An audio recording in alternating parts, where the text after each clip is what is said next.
Three, two, welcome to the iRacers Lounge. I'm your host, Mike Ellis. iRacers Lounge is a podcast for the iRacer where we talk all things iRacing in a casual setting. Joining me are the usual characters, Greg Hectus. So excited. What's up, boys? Hey, Bobby Jonas. Back again. Welcome, Brad Wren. Join me on the oval iRating slide. Have fun. I'll join you. Donnie Spiker. How's it going, everyone? William Westbrook. Good evening, everybody. And special guest returning, Jorge Anzaldo. Hey, how's it going, everyone? Yeah, that's perfect. Glad to be back. Welcome back. On today's show, we sit down with Sim Gaming Expo, Jorge Anzaldo. Boy, I butchered that. For an update on the show. We see what happens when a real-life GT3 driver creates a Smurf account. Start over hardware vendor preview for the Sim Gaming Expo. Discuss the changes coming to the 2025-26 eNASCAR College Series. Take a trip down memory lane and see how hardware has progressed through the years and what is the real reason for the last-minute Coke Series schedule change. That's right, Mike. And remember that you can follow along with us on your PC or your mobile device in real time as you listen to the show and see for yourself all the great topics and products we'll discuss by visiting iRacersLounge.com. Select the show notes. We hope to see you there. Okay, and welcome. I'm just going to call you George so I don't butcher anything, George. That's perfect. Most people do, so it works. Look, we wanted to have you back on the show. You're Sim Gaming Expo. We've been talking about it for weeks, trying to spread the word. I talk about it in my races today to the other drivers, making sure people know about it. How is it going? Yeah, you know what? We're doing well. We're actually, we're a little less than 5 weeks away right now, and I think we've done a really good job with regards to picking up the pace with the exhibitors that have come on. So we've probably had, I don't know, maybe the last time we've talked, maybe another 8, 9, 10 exhibitors on board. And again, some really great names. So we're super excited where we're at right now. We've been working hard behind the scenes, basically creating our competition area. We've got some amazing renders that we'll be sharing with everyone soon, as well as like our main stage, our PC gaming area. So we're kind of locked in and we're ready to go. We're counting the days down. And again, like we're so excited. So we're really looking forward to welcoming everyone and opening the doors September 5th. Well, let's talk about those exhibitors. Since the last time we talked, I feel like a kid in a candy store every time you go to Instagram. Heiskenveld, Simucube, Simcraft, Driven Dynamics, oh my gosh, Gomez, all these brand names. I mean, you are bringing them in, and wow. So excited, to be honest, and we've worked so hard. We've a lot of these wins, I guess you'd call it. It took a long time and a lot of work because we had a lot of proving to do, especially being a first year show, but we've made some great connections with these brands, and we're so excited to welcome them. And obviously we're thankful for their support and taking a chance on us, especially a first year show. But I think as we continue to bring on more and more names, I think, again, like this wave has just started to kind of sweep over the industry, and they're believing in what we're doing. And obviously, we're seeing it in the exhibitors that have signed on. So yeah, we're super excited. There's going to be a lot and plenty for people to see and do over the entire weekend. So yeah, I think it's going to be great.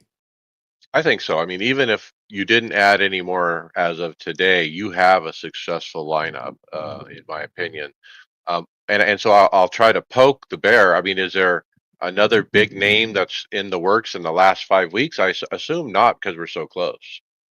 Well, we actually are working on a couple other brands. Again, like these things take time, and sometimes you get surprised. And we just recently were contacted by a pretty big name brand, and it was really refreshing because they had reached out to us. So we're trying to bring a little bit more equipment into that PC gaming area. So we might be able to kind of expand a little bit more in the flight side of things, as well as some additional hardware so that we can also showcase some of our other driving sims.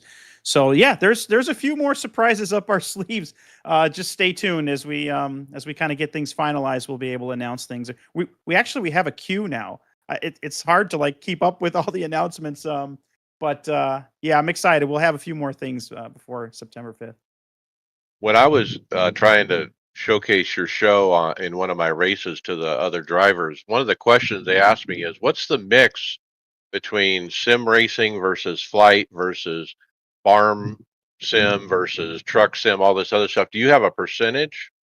Yeah, absolutely. I would say it's probably 60% sim racing, 30%, 30 to 40% other, like 35% other, and then the 5% is tech.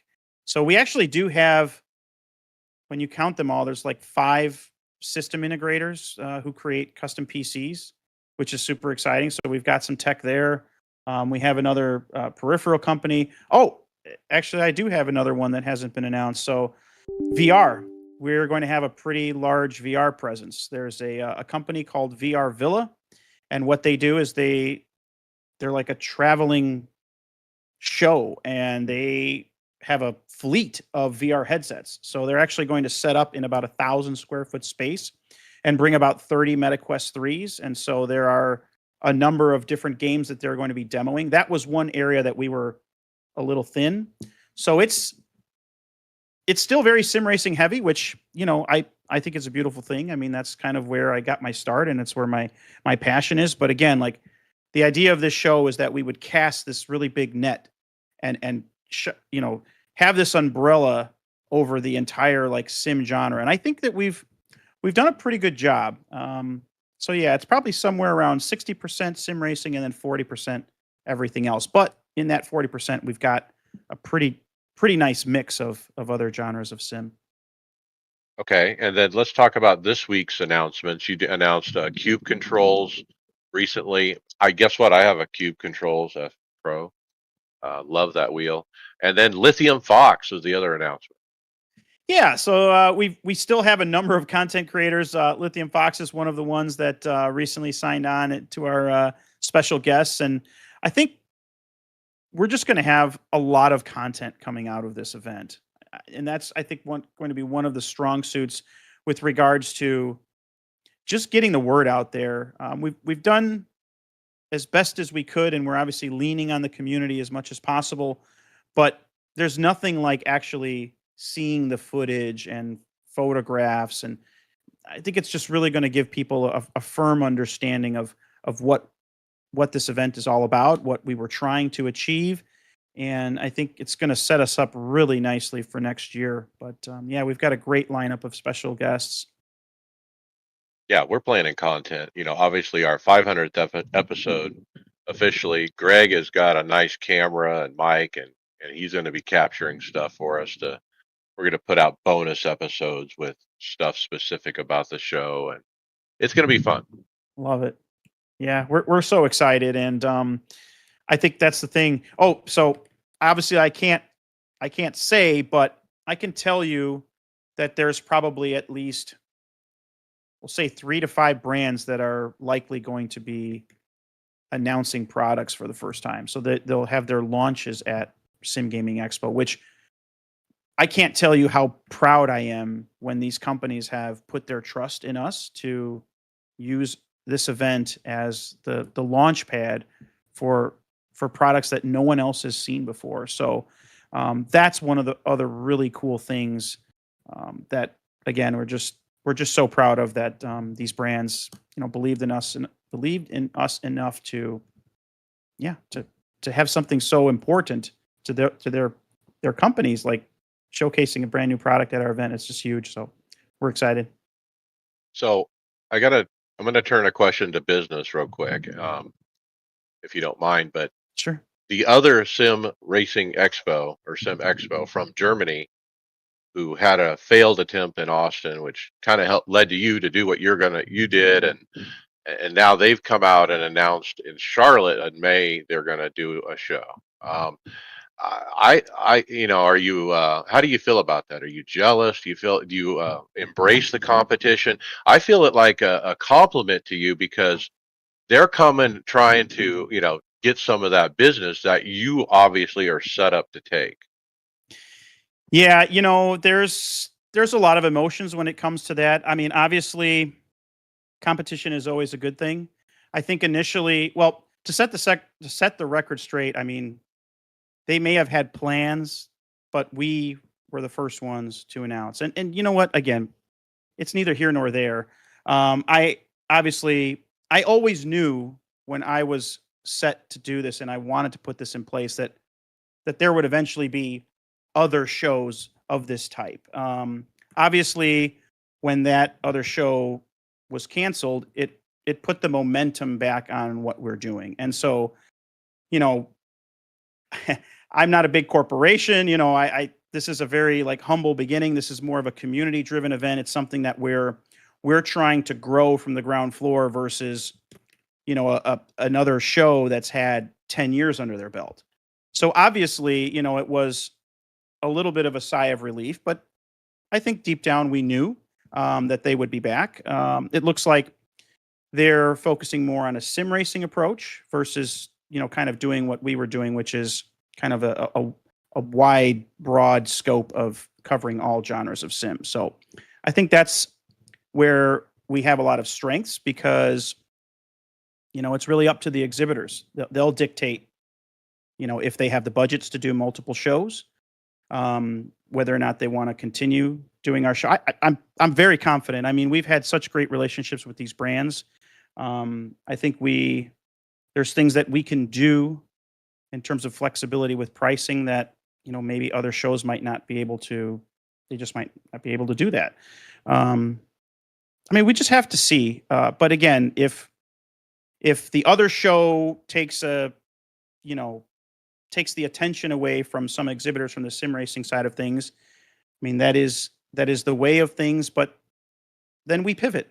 We have a heavier focus on flight sim or VR, and maybe that percentage shifts. But we're in this for the long haul. And again, I think if these companies have the budgets to be able to do multiple shows, then everyone wins.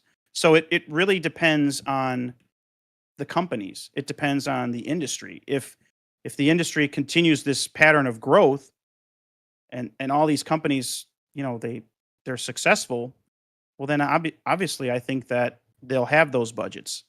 And in those talks, are Yeah. you saying September, first weekend of September 2026? Wink, wink. Is that that's the plan? Yeah, so it'll actually be probably second, maybe even third week of September. The reason being is availability, but also because 100,000 square foot of exhibit space is available during those dates and not during the first, or you know what I mean, like the first week, like right now. So there's a lot that we're figuring out, but I believe that we'll continue to do the show in September. Again, it gives us 12 months to plan. So we'll see. I mean, there's other things that we have cooking as well, but we can't share at this point. But I mean, at the end of the day, I wish them success. I wish them well. I wish that both shows can thrive and the entire community can thrive. So in terms of jealousy, no, there's no animosity, jealousy, and nothing like that. I actually met with their organizers and we had a great conversation, and we just have to see how they all play out. But my focus is on this show and what we can bring to the table for this community. So that's really where my focus is. Okay, so let's I'm so pivot busy. to No time to the- think about the other. Yeah. to the competition is what you're bringing. And so you announced iRacing as a partner. I'm like, woo! I mean, yes, of course we need iRacing there, and I love that they're involved in an official capacity and whatnot. This competition, we got all excited about it. Brad and I had banged our head against the wall trying to do the time attack, which is super frustrating sometimes. But William, the best on our team, he got a pretty good time. Tell us a little bit about the insight into that competition and where we at today with that. And then I think August 9th is the next key date, right? Yeah, absolutely. So it took a long time. It was a lot of work to get the competition area squared away. I mean, we have 15 fully decked out cockpits with equipment from brands such as GSI, SimuCube, SimLab, Husingfeld, and PCs by Alexander PCs with Corsair. So we had to figure out, like, well, we've got this amazing gear. Like, what are we going to do with it? And my initial idea was that we would host a number of different leagues and organizations, and we really put the feeler out there. And I don't know, I'm kind of throwing this back on the guys. Like, there were a lot of guys, it's like, we need 15, like, get your communities together, we'll put you on stage. And so we got a little bit of that, but then I'm like, hey, we need a flagship competition. So that's where the idea came. All right, what are we going to do? So we came up with this tournament format, and what we wanted to do was make it open to everyone on the iRacing platform. And so we hosted a time attack that was a 2-week long period, and we're taking the top 75 drivers who are confirmed attendees to the event, and then yes, on August 9th they will compete in 3 qualifying races. We'll have fields of 25 cars each, and we'll take the top 10 of each of those, and then they will compete live at the event over the course of the weekend to see, who's the winner of this tournament. It's the Sim Gaming Expo Challenge Series, and it's presented by SimuCube, but it's also in cooperation with the other brands. So, for example, the winner will win a set of active pedals, and then P2 will be an amazing wheel from GSI, and P3 will be a cockpit from the P1 X Pro from SimLab. So some great prizes. I think it's going to be some great competition. Super excited about it. The races are going to be streamed on iRacing's streaming channels and broadcast via RaceSpot and P1 broadcasting. So, yeah. Wow. Look, the prizes alone are like, I don't know if you could find better prizes than that. That's like top of the line stuff. And so look, I was like 250th. And I'm like, look, a lot of these people in this time attack are from Europe or Asia and stuff, and they're maybe not coming. I'm like, look, all these people, they're not actually going to show up in Chicago. I'll be sitting in the back, and George will be like, Mike, we need you up here. Is that how that's gonna play out? Well, we are looking at something very, very close to that. I mean, probably of the top 75, there were like 35 that were from overseas, but there were still a number of them that they're like, no, I'm coming. And we confirmed their tickets. And so there's some guys there's one coming from Lithuania, another from France, another from England. So we do have an international flair, which is really cool. But yes, there will likely be a number of people who will get bumped up. So August 5th is the deadline, and that's when we'll have the roster finalized for the online qualifiers. But yes, I would probably guess that in the top 150, as you saw it on iRacing, that would, in that range, will more than likely comprise our field of 75. It could dip a little bit further down, but we have to wait and see, because there are some international drivers that have confirmed that they will be competing. So, yeah. Well, it's certainly exciting. It's going to be fun to watch for sure. To have this thing going on stage, in the center of the situation. Super excited about it. I'm going to throw it open to the group for questions. Brad, what do you got? So, George, looking at the Discord, I came across, you've got, I guess, a preliminary schedule for the show. This looks fantastic. You want to talk about that at all? I mean, it's just it's something going on. Looks like almost every hour. Yeah, we're again, like, that was the real challenge is how do we pack this competition area with content and make it exciting for people to see, and then also include the general public. And that's where iRacing really stepped up and helped us out. They provided us with 15 copies of their commercial version of the iRacing software. So on Friday, for a good portion of the day, we'll actually have a time attack that will be open to all of the attendees. So however many we can funnel through within maybe 3 or 4 hours time, someone will actually win a SimLab P1X Pro chassis, whoever sets the fastest time. The track and car is still pending, but we've got that time attack planned.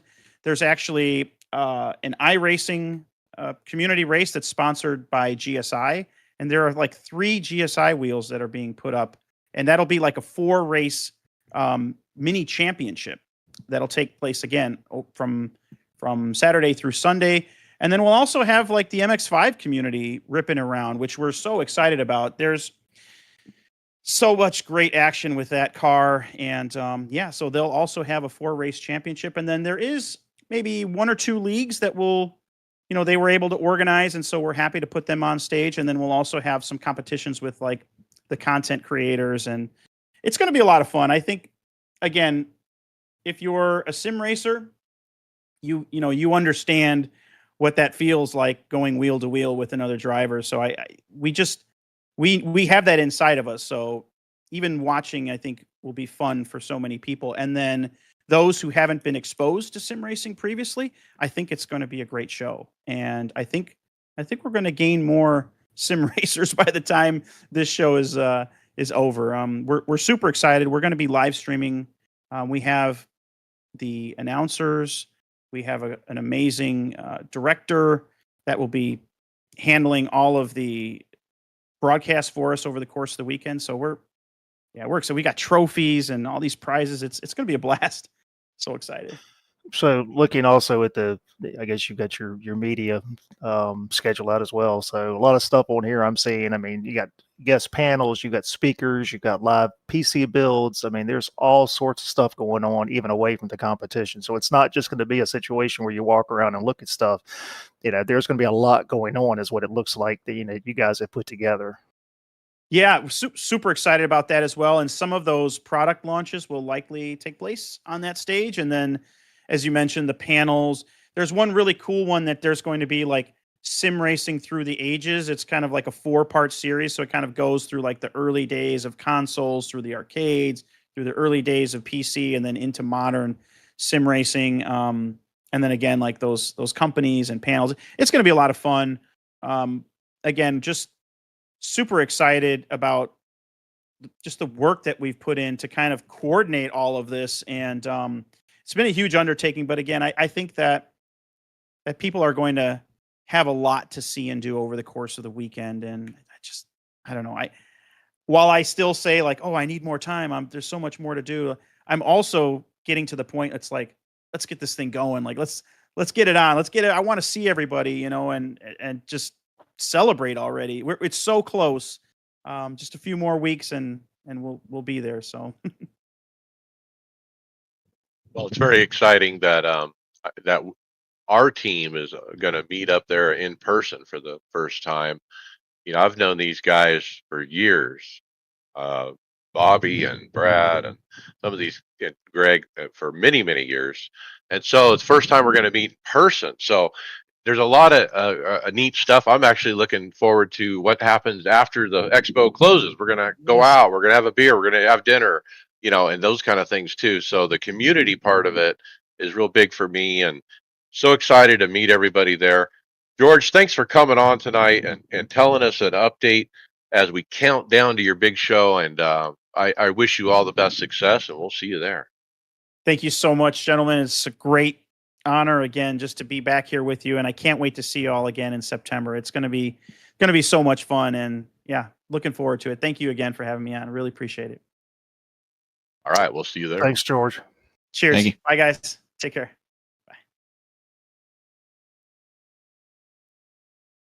All right. Wow. Lots to cover there. Huh? That's fun. Yeah, I tell you what. I mean, if you get on the Discord and you look through it, if you look at the schedule and stuff they've got planned, dude, this is fantastic. I didn't realize they had all the event stuff planned like you're talking about. I thought it was Yeah. just Jitters. I'll send this to the group. It's cool. Yeah. What other simming, I guess, industry or hobby can generate that competition and excitement that sim racing can?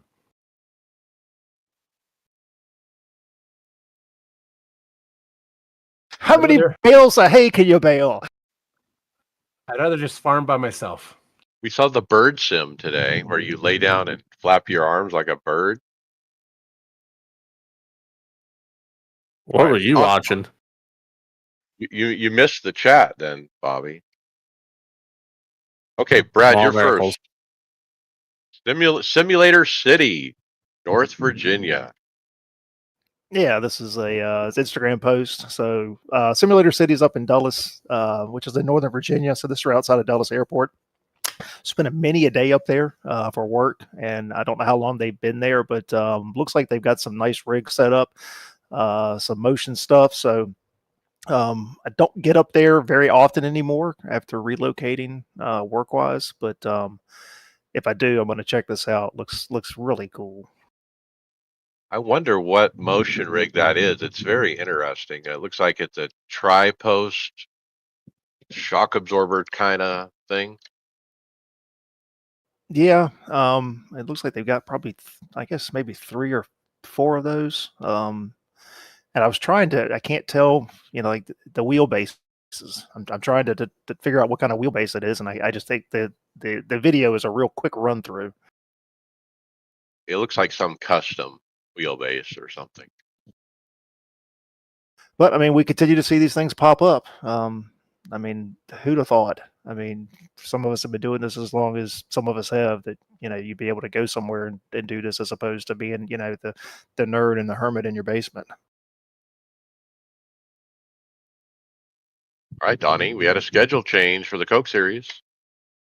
Yeah, it looks like the Coke series for July 30th, which was yesterday, was supposed to go off at Atlanta Motor Speedway, but they went ahead and changed it to Pocono. I'm reading the note down below, and is it because due to a glitch that wouldn't allow the leaders to pit before they had already passed pit road? Yeah, we had Blake McCandless comment on this post as that was the reason for the change. So- Apparently a problem at Pocono. So if we host a Pocono race, is this bug still there? Good question. Didn't we just run there, or we're going to We run there? we did. We ran there a month ago. I thought maybe it'd be just less embarrassing for them if they can manage to get around Pocono easier than Atlanta together. They struggled to get around any circle without wrecking. Yeah, and you don't want to say your software has a bug, but they didn't really give a reason. And so yeah, it was nice to see at least one of the Coke drivers pipe in and say why.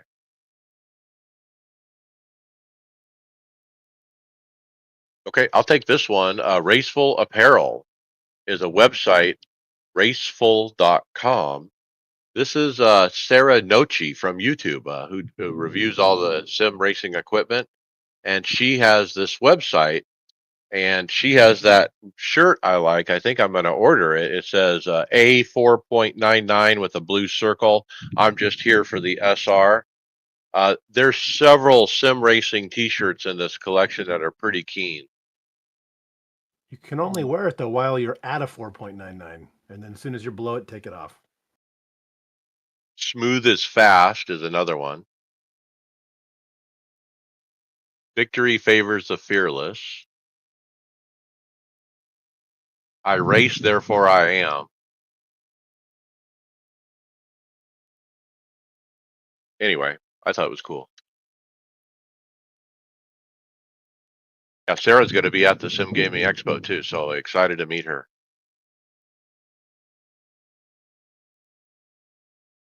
Okay, Bobby, how about James Baldwin in a rookie lobby? I haven't watched it.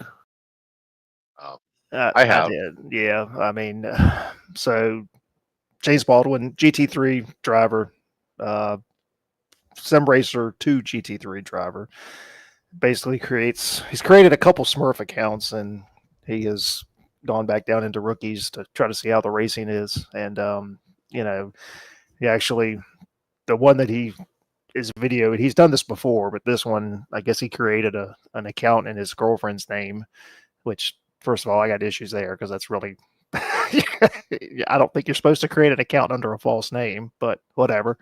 So I guess you start with what 1300 I rating in oval or in road, and he basically intentionally, you know, Hanks. tanks to get down to like 200 to see how the racing is, and it's about how you would expect. But I don't know. I have an issue first of all with Smurf accounts, and to me, it's breaking the spirit of what we're supposed to be doing. I thought it was against the sporting code, or has that been changed? I think don't it know. is. And you put it on YouTube, and yeah. What about admitting to tanking? Why not just watch a lower split race or ghost it? Because that Hey. wouldn't get him the views that he wants. Tanking has been allowed. He did say, I made sure not to affect anybody's race as I tank. No, You I get, affect a race every time you get into it. I get it. I mean, I get it, and it's there's some comedy in there when you see the racing, but again, it's just I don't know. I don't agree with the whole smurfing thing. The whole premise of the video I disagree with, right? Yes. The whole idea, we get a Smurf account or her name, and we'll roll it down to 0 on the I rating, and then we'll go in and make fun of everybody. I mean, so what's the difference between doing that and what happened with Split 22, where somebody else, supposedly logged in as a Zach and raced? Is there any difference? Well, he's not really impeding people as he, runs these races. He's just trying to pick through it. I understand. I'm not talking about the racing standpoint of it. I'm talking about, who's logged in. Point.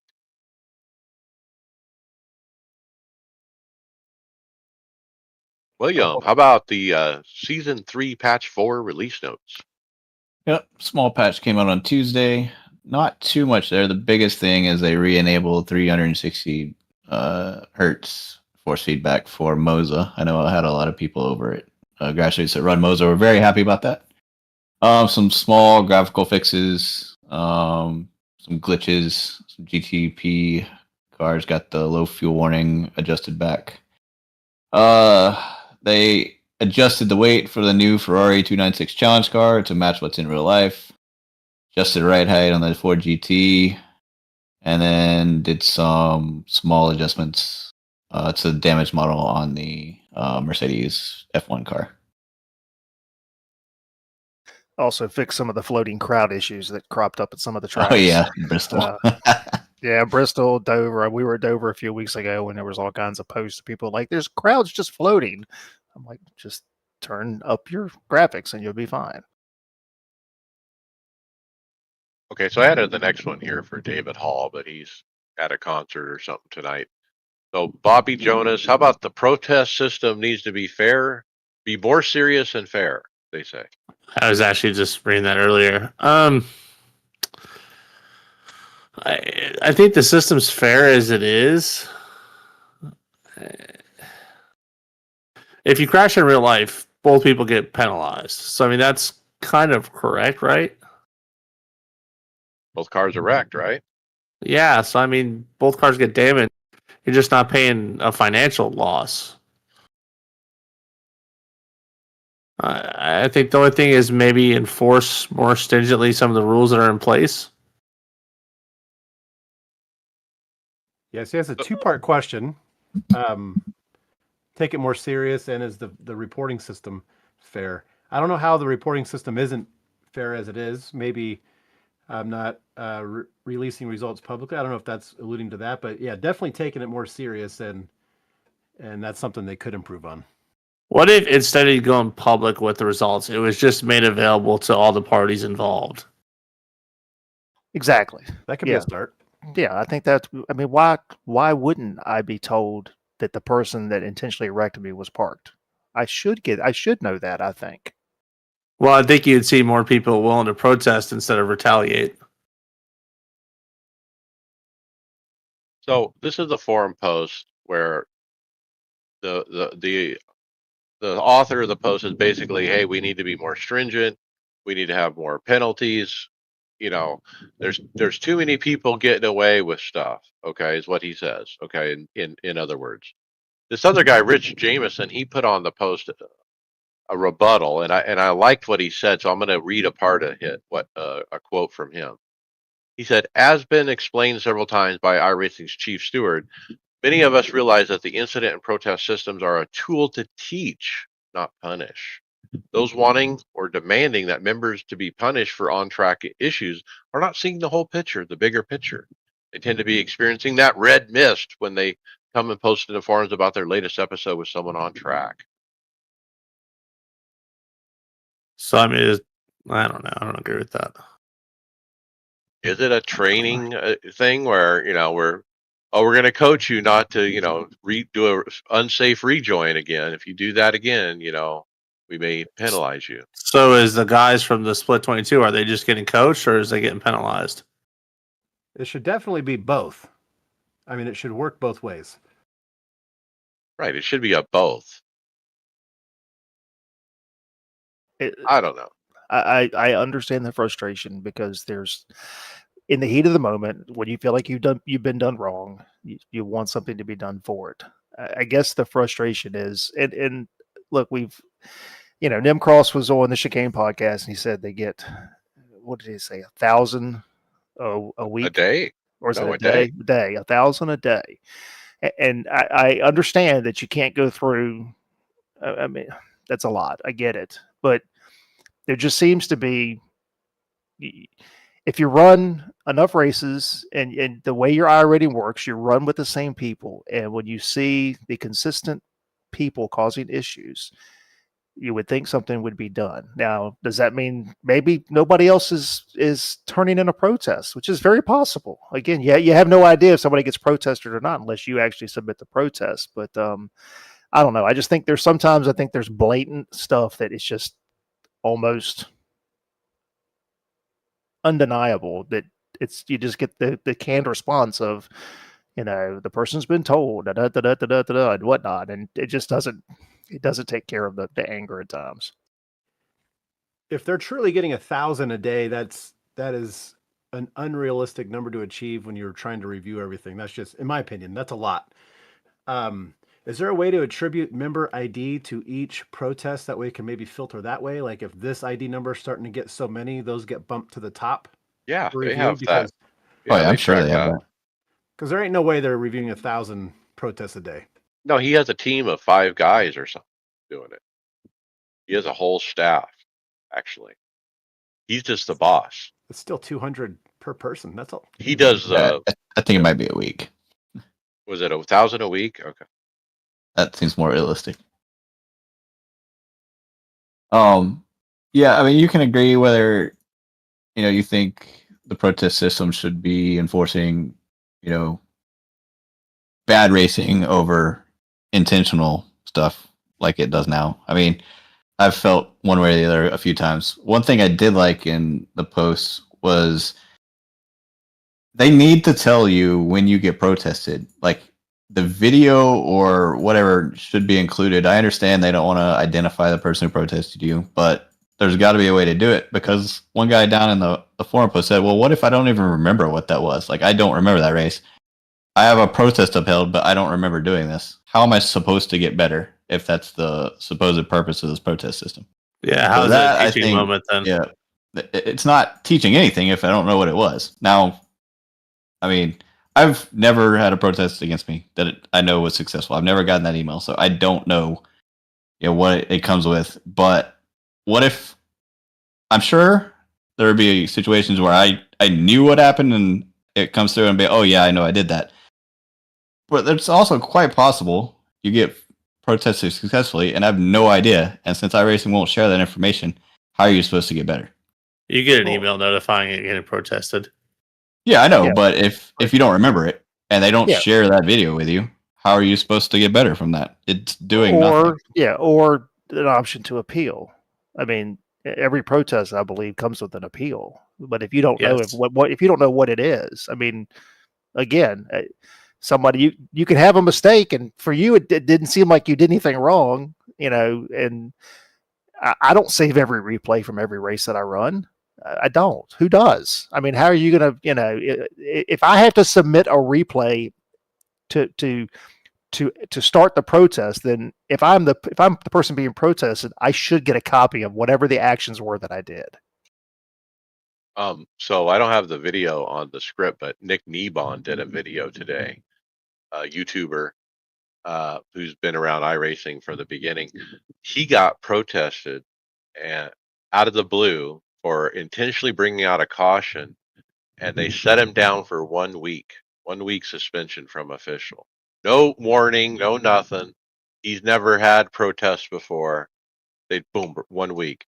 Well, guess what? He does save every replay, he said, because he creates content with those replays, blah, blah, blah, for his channel. So he got up the replay and sent back, like you said, an appeal, and then he won his appeal, actually. So again, if you don't have it saved, you're sitting out for a week. Yeah, I mean, I got protested for one of my wins at Daytona, and the guy on the last lap was continuously blinking out, and I think it was Mike was spotting me. He told me to go high, and I did because there was clear track, and he was blinking. So I sent.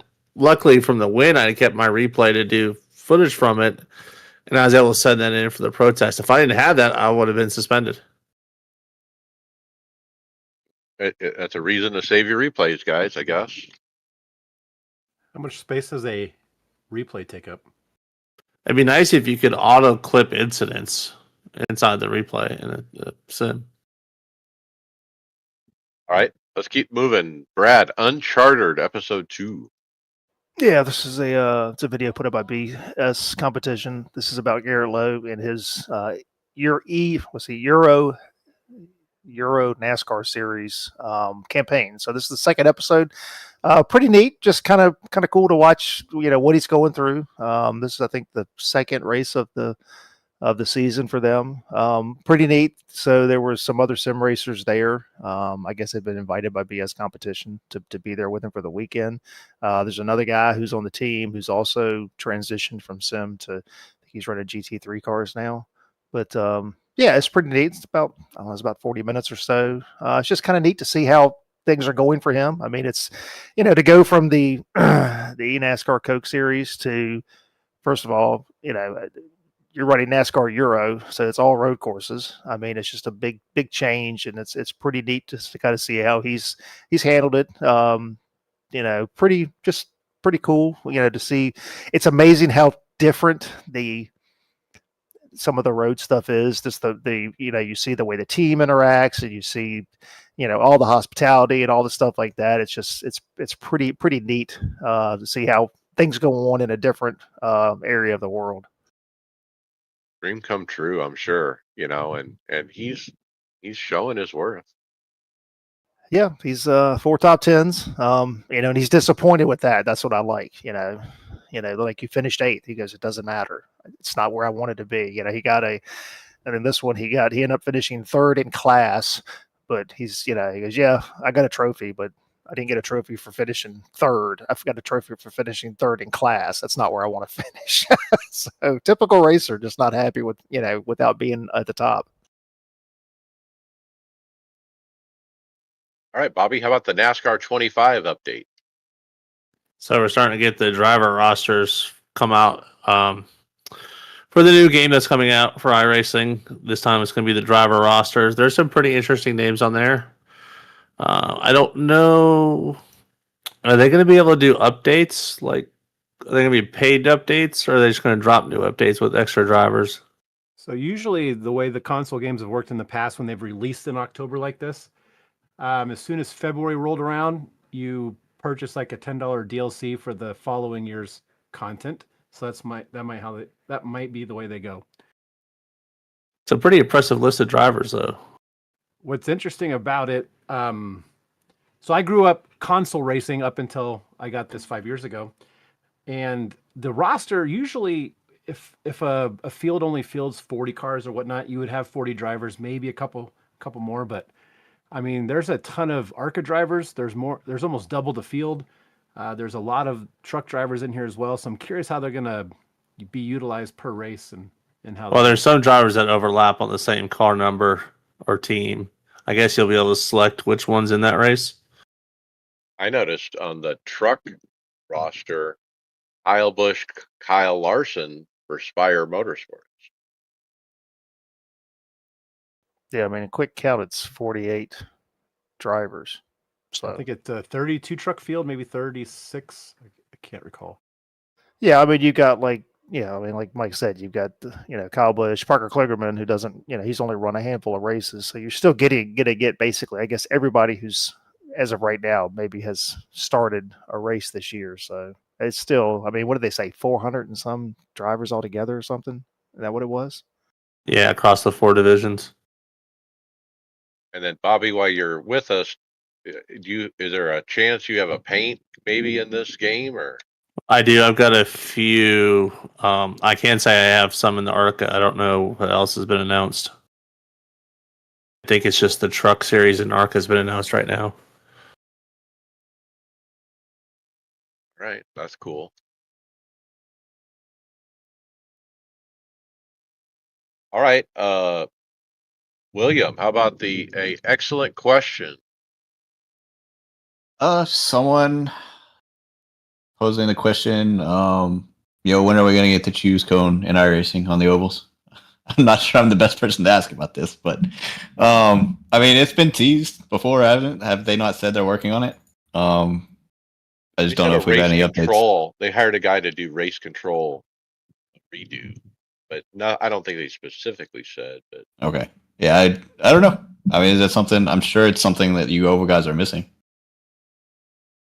Oh yeah, I mean, we're missing it, but I don't know. I think they'd have to completely redo the entire race control system. I mean, it is a struggle now at times to get people lined up, and cars come out late. We still don't have enough laps under caution for really stuff to get lined up properly. I mean, if whatever they're going to do this, they've got to do it and do it right, because otherwise it will be an absolute disaster, and the entire service will be on fire. Yeah, maybe this is the catalyst for that. We can't catch up to the field as it is. Like there's somebody in 6th or 7th place just rolling around under yellow, And how would that work if there's a choose cone and we're not caught up? Yeah, I want to be able to bail out and go down pit road during a crash and not get black flagged. I think baby steps. I think it'd be very easy if you could program people going to the back for penalties. If you're not within, a few seconds, that's still very gracious. On the one to go, you just line up where you're at. You don't get to move all the way up. Look, we have guys that get caught up in accidents and fall back 15 spots, and then 4 of them get to go right back up to where they were. So race control is still it's a disaster. Baby steps. Now wait a minute. Hopefully, what sticks in my craw on this whole subject is they had this NASCAR license. They started building a console game, and it's going to come out in a short order of time. And guess what? It's going to have a choose cone. It's going to have the proper race control. And then here we are in iRacing 13 years later, and we still don't have it. Yeah, that's going to be a menu option, though. It's not going to be a dynamic choice. You're not going to drive around a cone in the console game. A screen's going to pop up, and you'll click left or right. Yeah, I mean, that's the difference. Again, there's a billion and one, scenarios when it's 40 live guys racing on there versus, the game taking over and doing stuff, during the caution periods and stuff. Well, I mean, if you can't drive around a cone at 45 miles an hour, maybe it's a good thing you fall to the back. Again, I think you can do it. There's just like Donnie says, there's so many other things that has to get fixed first. Again, because like Mike says, we can't get caught up under yellow. Somebody's waiting for a guy, that wrecked to get back to his position. Well, he's destroyed. So we're waiting for him to come limping through the field, and nobody can pit. The race I was in last night, it's like 3 guys get black flags because nobody can get lined up. Oh, it was horrible at Indy because of the length of the lap. But like I Right. said, that they need to code that in there where you lose your spot. Yeah, there's work to do, and yeah. All right, moving on. I got this video. iRacing put up a Instagram of. I think this was actually a league race of some kind, but it's the IR18 Indy cars at Homestead, Miami, and what a thriller here at the end. 4 cars dicing it up for the win, and I think 3 wide at the line with it just win by a hair kind of thing. It's one of those things where I don't know you want to be leading on the last lap kind of deal.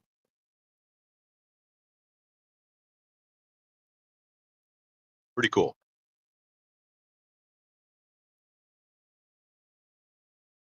That was a quick hit. Moving on to, how about Donnie, the Chicagoland next year? Yeah, so Chicagoland, it's going to replace Mexico City. It's a spot on the calendar next year. It's interesting. It will be nice to see what the next gen cars will do on another 1.5-mile track. But yeah, people are super excited about it. I'm sure the people in the Midwest are excited about it. I don't remember Chicago being the greatest when it was around. Maybe it had its time moments, how every track, I guess, goes up and down. But yeah, it'll be exciting. Add another track that the next gen races halfway decent on. I don't think I remember it being my favorite. And I guess my question, iRacing related, is I think we all assumed we were going to get Mexico City, but now that it's not on the schedule, are we going to get Mexico City in iRacing? I would assume we would because it's probably going to be in the game. So they've got it scanned. I'm sure they'll release it. Other series do run there. Yeah, I would anticipate us getting it. And then how old is our scan from Chicagoland? Are we up to date? I wonder. Has it changed? I don't know. It's probably gotten worse. So we're probably in a better state than what it actually is right now. More weathered, right? Yeah.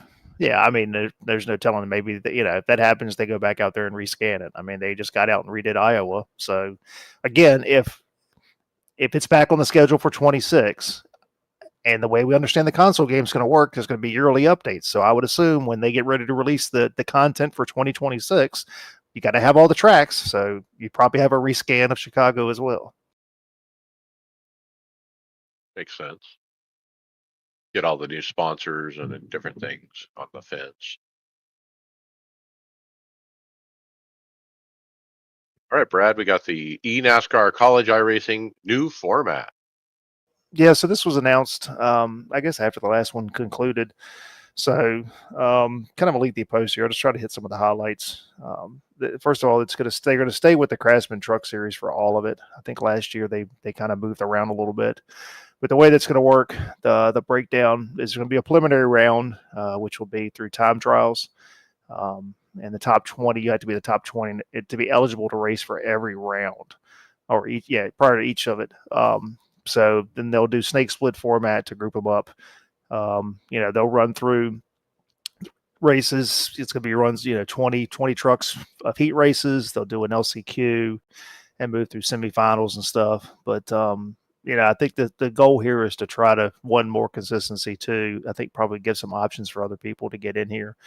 But, there's a lot of money here for students to win. I mean, $10,000 for the championship scholarship prize, and then there's $3,000 per round as well for the winner. So, it's. I watched some of these last year, and some of the Coke guys are the ones that are in there. And, they're all in college and stuff like that. So, but it's a pretty neat way for guys or gals to earn some college tuition. I was just going to say, I mean, when I saw it, I thought it was Coke Light. You see the Coke drivers dominating, and I almost feel like they shouldn't be eligible. You don't allow pro guys to compete in college, do you? Yeah, I don't know. It's not the same, really. But look, if you're in the Premier Series, the Coke Series, I mean, should you be able to steal glory out of some of these other series? I don't know if that's a good topic or not. I guess it's okay. That's the whole, what was it back in the 2000s when the Busch Series was Cup Light. That's what we talked about. It's all. Does it take away from the content value then? Right. It kind of drives my interest away because I don't want to see Coke Light. That's the height. That's what I'm trying to say is Yeah. I think it No, does. no, I agree. It does. I mean, it's not like the real world. I mean, the thing that was good when when the Cup guys, there was a half the field was Cup guys in the Bush Series was you could go on a Saturday and you could watch the Cup guys run, so you could see them for 2 days. But yeah, I mean, I don't watch a ton of these, but again, when they're dominated by the same guys that are winning every Tuesday, it does kind of take away.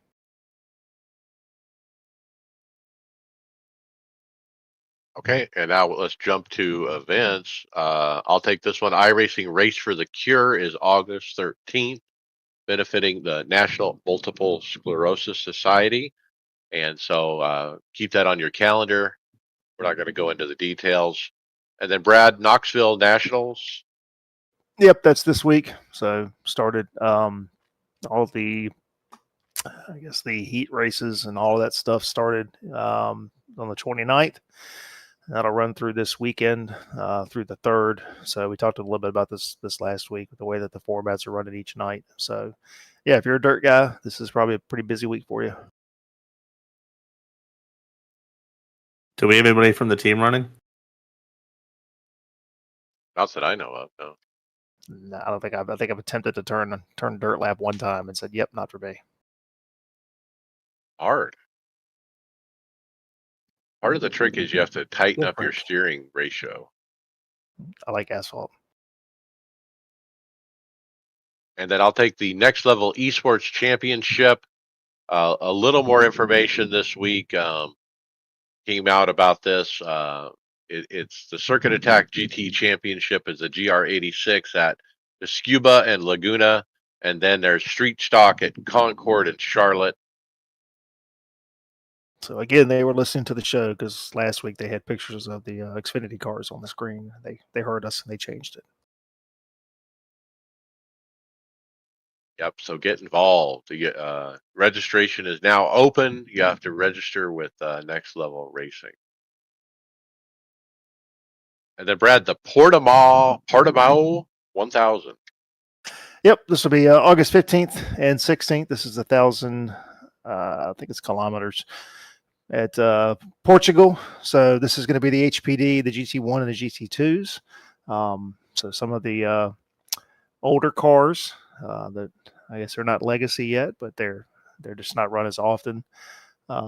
All the normal actually get 5 time slots, so you actually get the Sunday time slot as well, which we usually don't get. So 30-minute warm up, 1,000 kilometers, 215 laps, dynamic weather. So these are fun cars. You got the LMP2 class, which is going to give you the HPD, ARX. GT1 is going to give you the Aston Martin, the Chevrolet Corvette, and then the GT2 is the Ford GT2. GT2. I know you guys like these posters iRacing does. I just noticed, I don't know if it's been before, they have a sponsor in there. Yeah, Yeah, they're that'd all be all done by somebody. Somebody's a sponsor. Okay. It's like Indy was PPG, I think, is what it was. They do have the street stocks instead of the mini stocks on the front of their poster. Is it the street stocks or the mini stocks? The front poster is street stocks, but the back poster is mini stocks. It's supposed to be Street Stock, is what the words say below. Yeah, well, last week it was they had Xfinity cars on on the posters. Can you say you do your marketing with AI? Nothing worse than I have to review a lot of reports in my daily life. Nothing worse than having to review the same report twice and tell the same person twice to fix the same mistakes twice. Look, I love the posters. I was thinking at one point, wouldn't it be cool just to print up all the special event posters, frame them, and put them up on a wall and have a wall of See, these? William needs to do that with Spa this year. He needs to get the high res, get it printed since you guys want it. So it's actually already being done. What? Good for you. Yeah, it's I uploaded the poster to Walgreens. We've got a guy on the team that actually works for Walgreens. So yeah, it's being printed probably as we speak. Awesome. Good for you. Frame it. Yeah, I thought about mailing it out to all the guys on the team, getting them to sign it. It's probably going to cost a fortune in shipping to try to do that, but it was a cool idea. Yeah, it won't be that bad. Which I digress. It gave us a different idea Bobby had, which was Bobby came up with a little graphic for the 500th episode at the Sim Gaming Expo, and I'm gonna actually print that into a poster, bring it to the expo, and have all you guys sign it that are there, like with a Sharpie, and then I'm gonna bring it home. Frame it. Excellent. Okay, and then Brad, the weekly tune-in. Yeah, so just a couple of hits here. We've got the, as we already discussed, special event, the Knoxville Nationals. They'll be broadcasting the Super Session #1. And then Knoxville Nationals again, they'll do Super Session #2. So you'll have most of that will be covered. And then as far as the happening this week in iRacing, let's see. NASCAR iRacing Series is at Iowa. The iRacing Grand Prix Tour is at Hungaroring. So, and then, yeah, the rest of everybody is off. Coke Series is off this week. Podcast housekeeping. Leave us a review on your favorite podcast platform to make it easier for more listeners to find the podcast. Mention the podcast to your fellow drivers so they don't miss out. We would appreciate it. Check out our Discord. Get involved in the discussion. Lots of fun over there. And of course, our show notes at iRacersLounge.com. We are in regular rotation at Performance Motorsports Network. And get your merchandise, iRacersLounge.shop. Fantasy. Yep. So the Cup Series was at Indianapolis this past week. Taking the win was Boats and Hose with 232 points, followed by Silver Mustang 91. Third was AJL 14, and tied for fourth was TG1 Racing and NASCAR Jedi 2. So Bubba Wallace gets the big crown jewel win. Well, that saved the storylines, didn't it? You know, they have something to talk about because the racing was just garbage, I thought. It's always been garbage at Indy. It's more about the prestige and being at Indy than it's ever been about the quality of the racing. It's more of a strategy race than it's just a straight out slugfest. Yeah, I mean that's the interesting part of it. I mean, I have no issues with when the strategy comes in. I think it's even worse in this car. I mean, the Xfinity car has actually put on a halfway decent show because you can. The guy in second place again has tools that he could use in order to get by somebody. There was not a single green lap pass for the lead the entire day. I think that says everything, yeah, about the current package. But look, Bubba, he could have choked it. We all expected him to choke, and he didn't, you know, so he earned it. Was fuel saving always a thing at Indy? I can't remember that. Not to that extent. They No. started that early, right? Lap 1. Yeah, that's every week now. I mean, again, it's what it is. If you can look, the races, they're not one on the track as much as they are one in the pits now. I mean, that's just what it is. When you're almost at sub 8-second laps, 8-second pit stops. So any fuel you can save is less time you got to be on pit road. All right. Then what do we like for this Iowa with the repave? I'm feeling different grip levels depending on the color of the pavement. Yeah, I mean, what we've got this year in the sim is what they had last year. So they came in last year and basically put new asphalt in the corners. I think the excuse was they didn't have enough time to do a full repave because of the winter and the weather and all that. But yeah, I mean, it was. I think Ryan Blaney won this last year. I don't know. I don't think it was a bad race. I like the track. It's been a challenge on the service this week, but I mean, I think you got to look at probably Blaney. You got to look at Larson. It's a short track, so you got to throw Hamlin in there. You know, he's going to run well as well. Yeah. I think, you know, what I noticed at Iowa today was when they wreck, it's a bad, and they come across the track. Like if they wreck high, they're going to come back down low. There's like a ping pong effect because of the small track thing.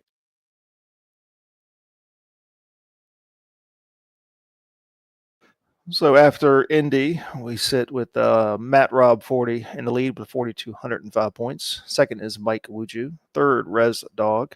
Fourth is Cletus 545, and then fifth is Dollar Cents. And shout out to Tyler Williamson is holding on to 10th place. Fat Boy 1990. Hardware, software. Okay, Bobby, how about what's coming this fall? I was looking at this. I was trying to figure out what it is. I don't know if the image is related or it's just a placeholder. You can't ever tell with Huskenfeld. Well, that's going by the past. I'm not sure.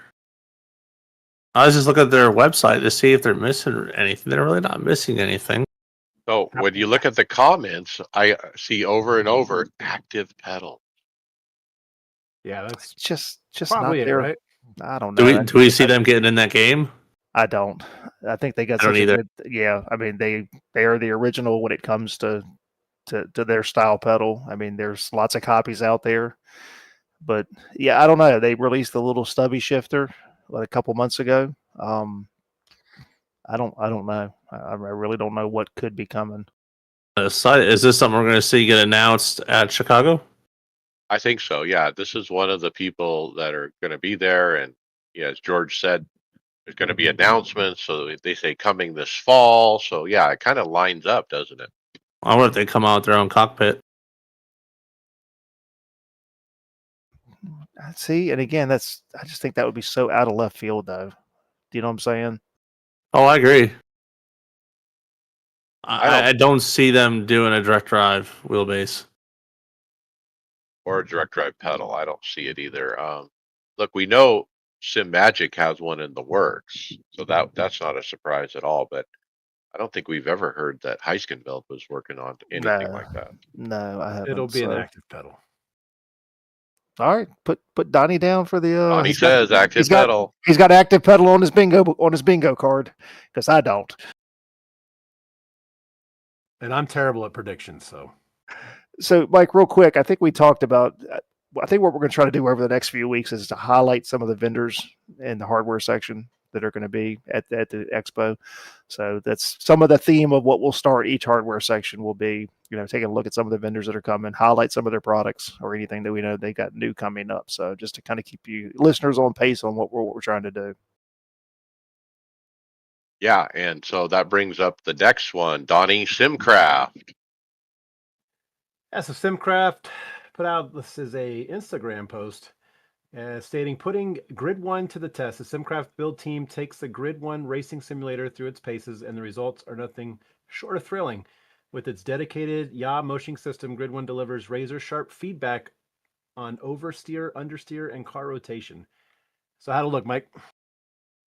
Well, look, the video shows this sled-like cockpit that looks like it's on a center post, and it pivots on that post almost. The back can swing left and right, and the front can swing left and right. It looks like the center pivots, like I said, maybe on a center post.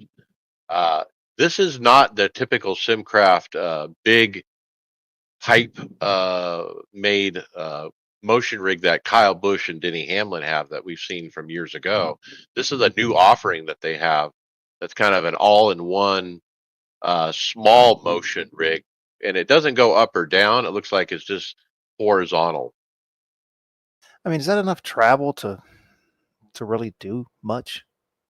I don't think you need that much travel, to be honest. At least feel it if you're sitting in the sim. I mean, who knows? I think it's neat. It will give you information without kind of overloading you like the full motion sims do. Motion is not my thing. I don't think I'll ever actually seriously consider it, but I think it's interesting for people who don't want to go full sim. It's still expensive. $30K for a turnkey sim. Oh my god! It's not really giving you any height travel. It's just giving you side to side. Yeah, it's just side to side. That's it. I Wait, had you said 30 for this one, this particular one?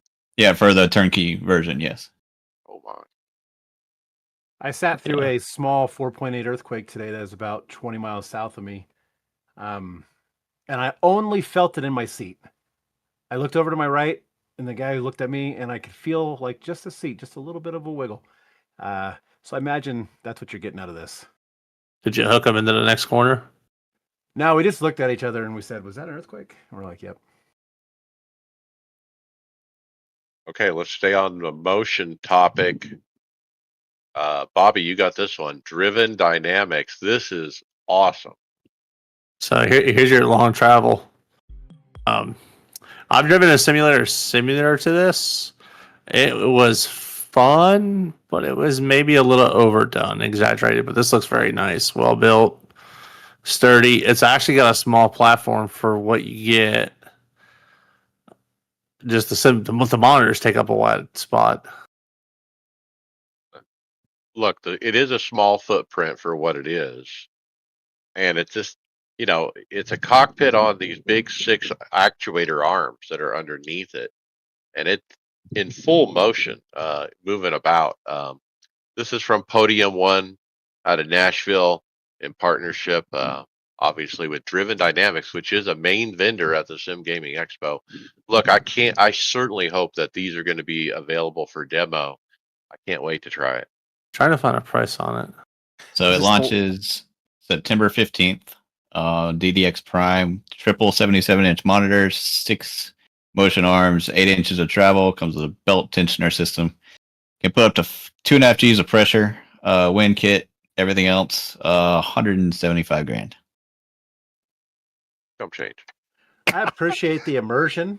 I'm sure this is fantastic. I would love to try it in a showroom setting, but on a daily driver, oh man, I can just imagine that gets exhausting over time.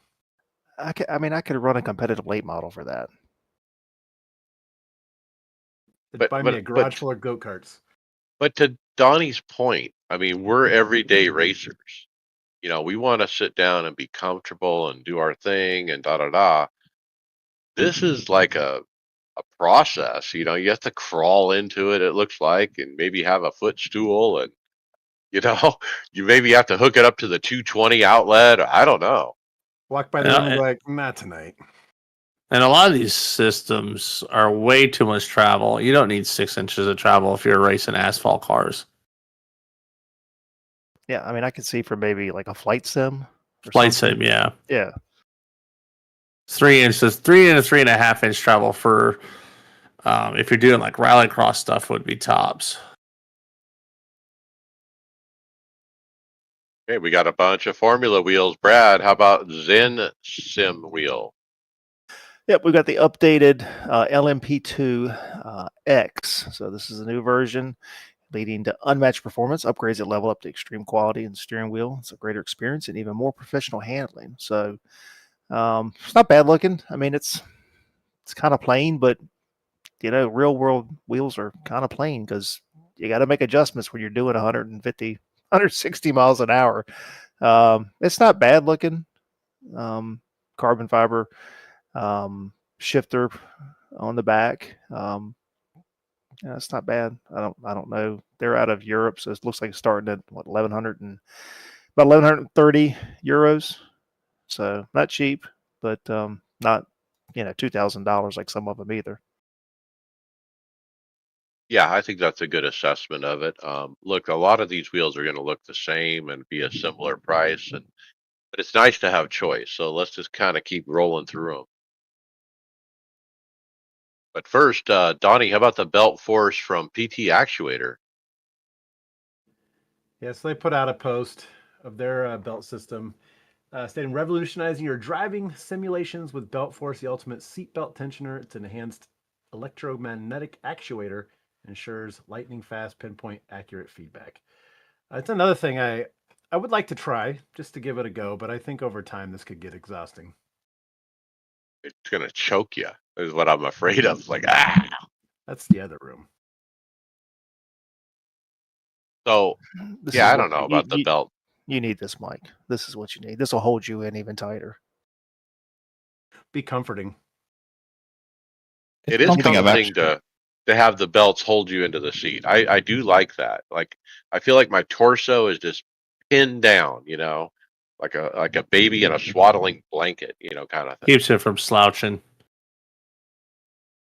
Yeah, belt tensioner is something I've actually kind of wanted to try, but everyone I've ever looked at and I don't know if it's just all of them, but everyone I've seen, they're just so obscenely loud. I don't think I could actually use it daily. I know Joe loves his. But you're right, they are loud.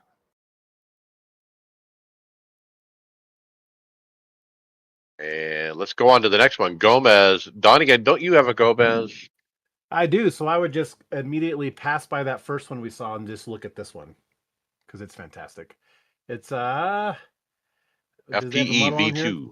Yes, and it's beautiful. Colors are different, but it's a black wheel, black handles, and I'm sure the knobs and the buttons you can change in the program. They look like LED backlights, but it's your typical Gomez style wheel.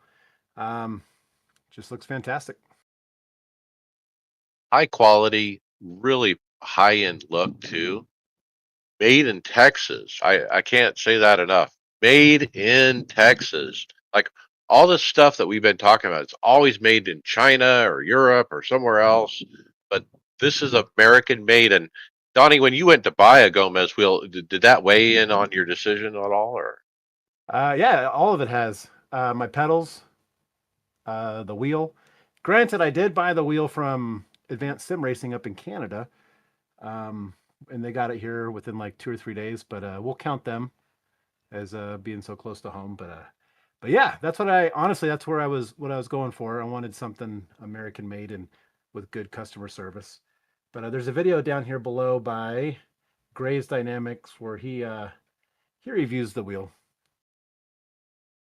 Yeah, so I'm looking forward to them being at the show and being able to put my hands on a Gomez. I have not touched one, picked one up, and I am definitely shopping for another wheel. But it's one of those things that if I'm going to go this route, that's quite a big chunk of change. I want to make sure that I've laid hands on it and have touched it and know exactly what I want. You know what I'm saying? Yeah, That's the one benefit of having a micro setter near you. You can actually go put your hands on the Gomez stuff. We got one. It's just 3.5 hours away. Yeah, I mean, ours is. I've got 3 of them around me, but they're all 6 hours away. No comment. I know you're 20 minutes away. From 2. I've been kind of thinking, what is my next purchase for the rig? And I don't really have anything in mind. And I've thought about maybe I'll sell my old Cube Controls wheel and get one with a display like this, like the Gomez FPE V2, which is really, really nice. That's what you do. You just keep updating. You know, you sell the next one, and it makes it cheaper when you buy this one. I was thinking about the wheel being or the screen being fixed to the wheel as opposed to having the digital dash. And I don't know if my eyes, I'm sure it would over time start tracking towards the wheel, but I feel like that'd be bringing my eyes down a little bit lower than I'd like because I guess I'm just used to staring at the digital dash.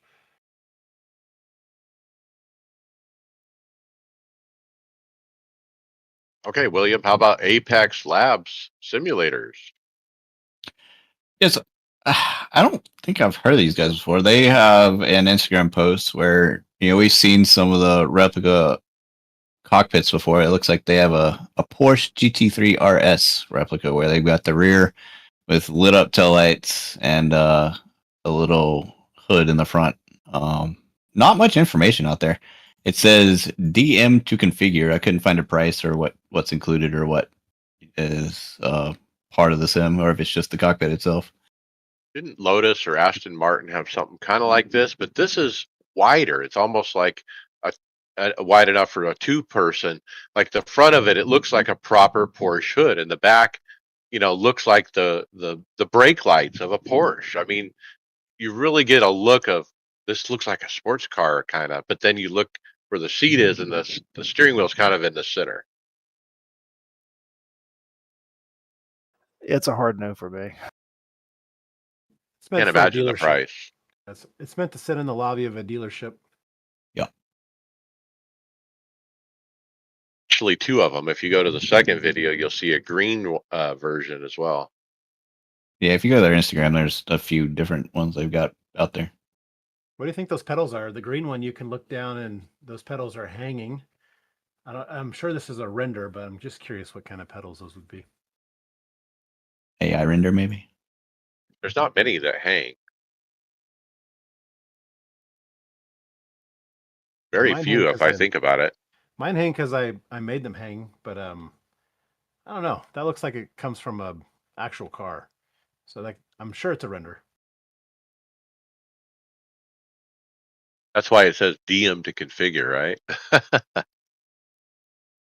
Seems like it would take up a lot of space. Okay, Brad, we had some forum topics on hardware progression. There was one on pedals and wheels, and this was kind of a neat discussion where everyone in the forum post basically said, "Oh, I went from Logitech to main performance PC to SimJack to Moza." Well, see, that's my progression. So I thought that all of us would go through our progression on pedals and wheels. All right, so yeah, I threw posts in here with this as well. So yeah, this is pretty neat. So pedals for me started with a keyboard, Microsoft Sidewinder bundle, Thomas Super Wheel, Logitech G25, Fanatec Club Sport version 1, 2 of them. Killed the first one, bought a second one. Then went to the main performance PC sim pedals. Then with the Huskenfeld Sprints, and finally with the Huskenfeld Ultimates. That's a lot. Bobby, I made the mistake of showing my wife this list, and she shook her head and walked away very quickly. Bobby, what's your list? We lost Bobby. He's frozen. How about Yeah, Donnie, Bobby's your got list? internet issues. Yeah, so I started with the CSL Elite wheelbase, the belt driven, and their pedals, their V2s, I believe it was. I'm not 100% sure. Then I got the SimuCube. That was my upgrade from there. Haven't left that. And then Sim Coaches right after that. I will say, though, Brad, last night we got our butts kicked by a G29 and a G25. Yeah, you can. All right. William, what was yours? See, way back when, keyboard, some Logitech thing I don't even know the name of that didn't have force feedback back on NASCAR Racing 2003. And then when I actually got into the sim, though, started with an R5 bundle, so I think the CRPs, whatever, come with that. Went to Houstonville Sprints, and then my current pedals are SimMagic P1000s. Are you inverted? No, they're not. All right. All right. And then Wheels, Bobby. Mike, or Bobby's back. Yeah, I should be back, hopefully. What was your pedal and bass progression? Oh God. Sidewinder I had, then I went to a Logitech Momo. And then there was a second Momo that came out. There was a red one and a black one. I had both of those. And then I ended up going to Fanatec, the V2s, and then V3s. And now I'm with Sim Coaches. I also had does anybody remember? It was a one-hand deal. It had a trigger you would pull for the gas, and then a round fabric knob you would turn left and right. No. See if I can find a picture of it. So wheels for me started keyboard. Then I had a Microsoft joystick. Then went with the Sidewinder, Thomas Super Wheel, Logitech G25. Then if anybody remembers the Fanatec Porsche 911 GT3 RS base. Fanatec Club Sport V2 had 2 of those. And then finally, when I rebuilt everything in 23, it's the SimMagic Alpha. Yeah, I went to the Logitech G27, to the Fanatec BD1, to the SimiCube 2 Pro.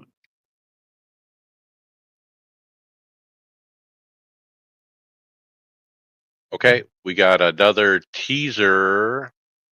William, what is this one? Porsche. Stay tuned.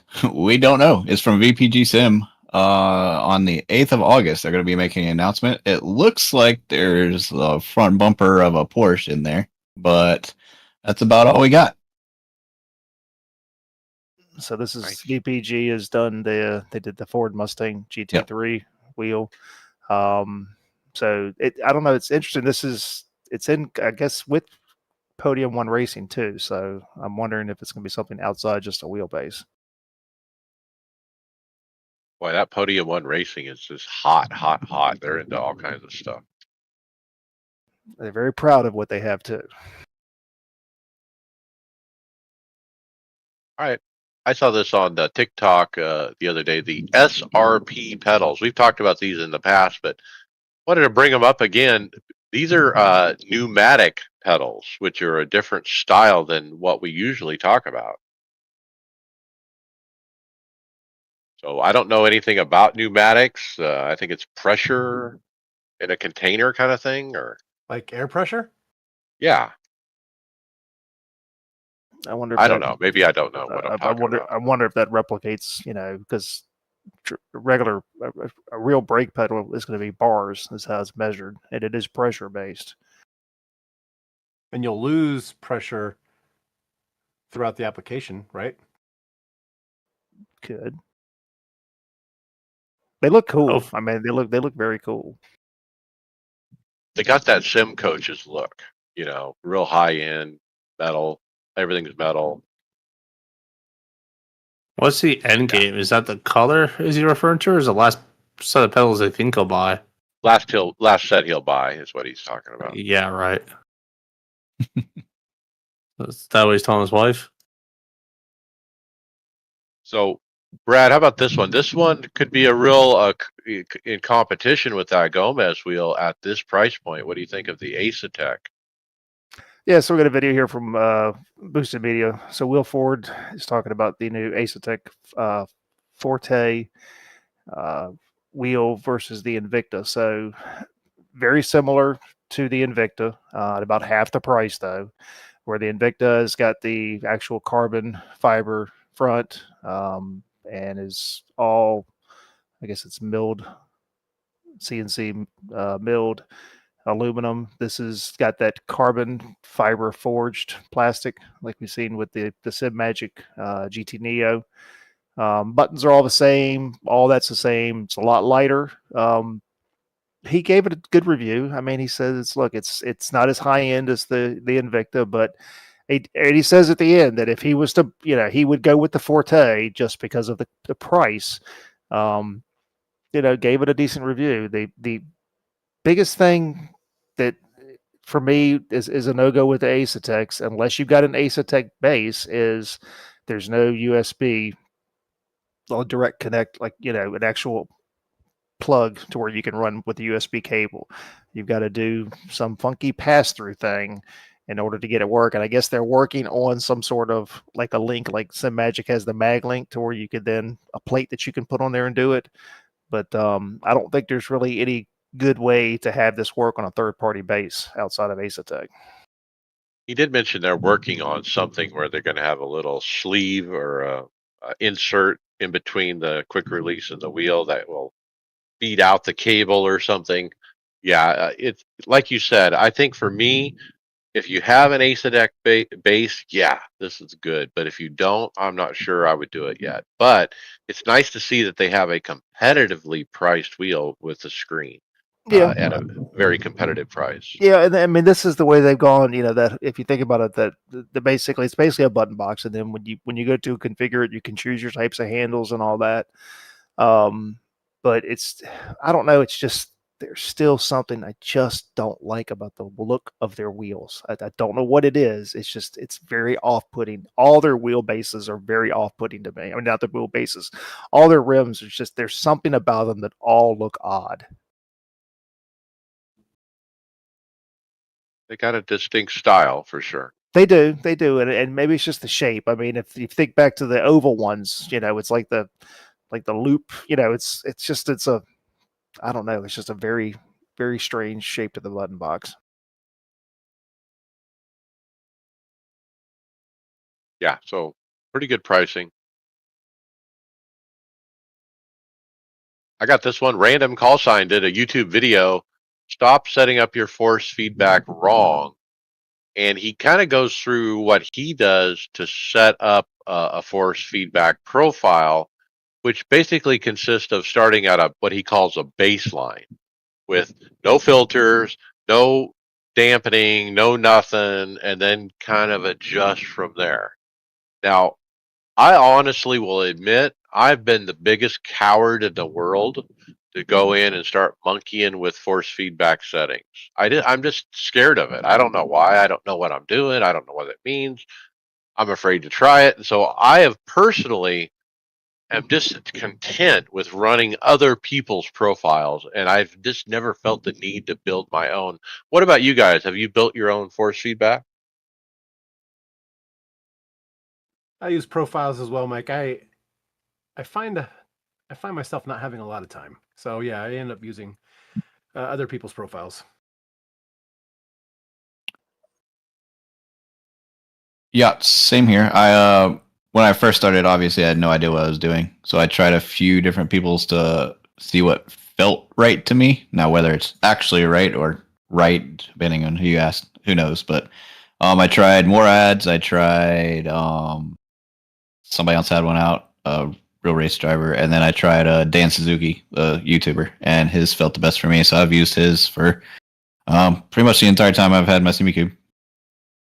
Yeah, I mean, let's say Magic Side, I chased doing a bunch of different stuff when I first got it, but I've kind of just I got to the point where I've left it with basically no filters. It's all pretty much just very minimal settings on anything, and then I just try to do most of it out of the game, and I've been happy with that. I mean, because what would end up happening was I'd have a profile for GT3, a profile for Oval, or this and that, and then of course I'd forget to change something, and then be like, oh my gosh, So I just kind of left it as one base. The profile that's on the base doesn't change, and I just let the game handle the rest. Now, Mike, what profile are you using for the Gen 4? A NASCAR profile. I have a NASCAR one I found somewhere in the SimiCube community, and I've run it ever since. And any oval car is the same profile. Yeah, I gotta go search for a new one, possibly. We ran at Vegas this week with the Gen 4, and something just didn't feel right. So I'm not sure if it's just an old profile I have. I don't know if they go bad or what happens, but I'll be looking for a new one. I think that's the beauty of the SimiCube is the way the profile system works, how you can go in and search for profiles, and it's pretty easy to use. I'm not real happy with the Moza active pedal and how profiles work there yet. There isn't a way just to search the community and load one like there is with SimiCube. So hoping that Moza steps up and changes that.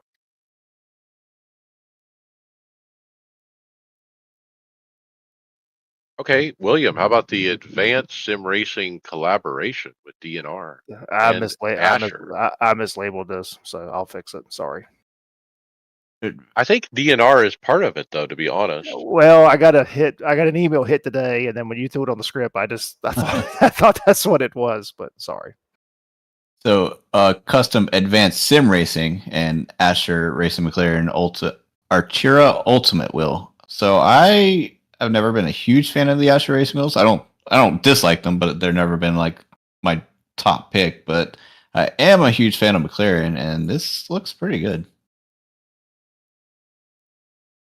yeah, they have the McLaren branded version, and I don't know. I mean, look, I love the Asher Racing. It was a close second when I purchased my Cube controls. I almost got an Asher. Uh, I was on the fence, but do I want one that's got a branding from an integrator from Canada? Not really. I don't know why I want the Advanced Sim Racing logo on it. I understand why they want it on it, wrote their brand, but I don't know if I would buy it with that logo on. Personally, I don't want their logo, but they do have quite the following. I'm sure someone would love to have this included in a bundle.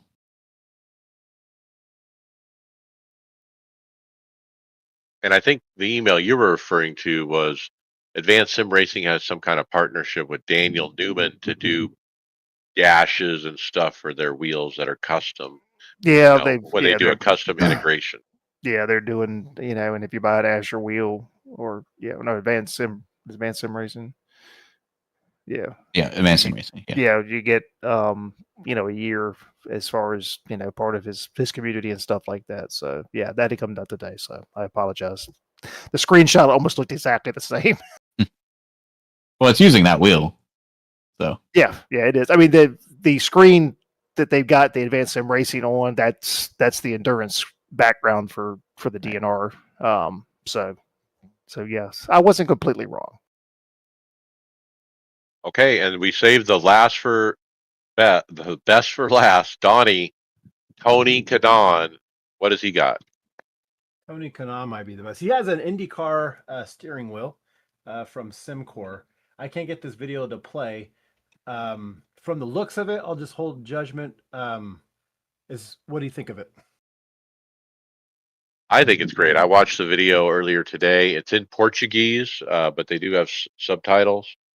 But Tony basically said he worked with this guy George from SimCore out of Australia.